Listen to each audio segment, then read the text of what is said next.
Here's an AFN News update for you. I'm Bronson Woodruff. President Donald Trump posted an ominous message on his social media site, calling for the immediate evacuation of Tehran. But he later denied reports that he rushed back to Washington to work on a ceasefire.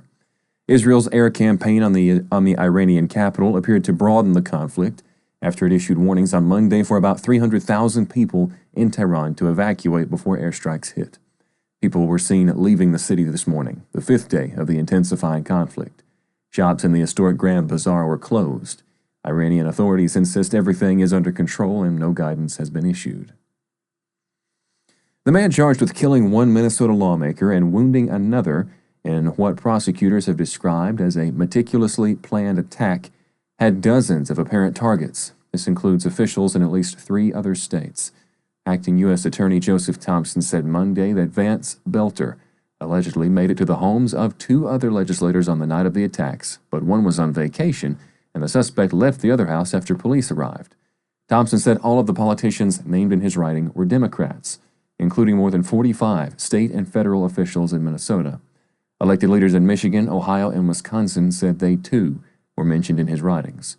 Investigators say Belter appeared to spend months preparing for the shootings. This is the latest in a string of political attacks across the U.S.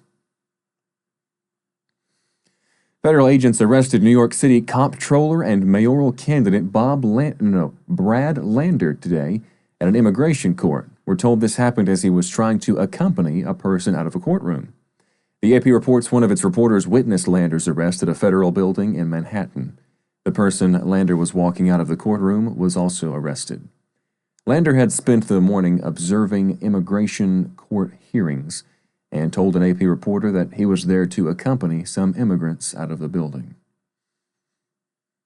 Kraft Heinz says it'll be pulling certain artificial dyes from its U.S. products starting in 2027, and it says it will no longer roll out new products with the dyes. The move comes nearly 2 months after U.S. health officials said that they would urge food makers to phase out petroleum-based artificial colors in the nation's food supply.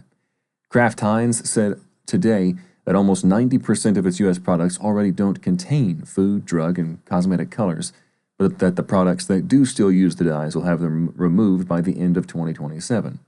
FD&C colors are synthetic additives that are approved by the U.S. Food and Drug Administration for use in food, drugs, and cosmetics. The company said that it will instead use natural colors for the products. That'll do it for this AFN News Update. Additional info on these stories you just heard, as well as others from a Christian perspective, can be found on our website, afn.net. That's afn.net. Thank you for watching American Family News. Have a great and blessed day. I'm Bronson Woodruff.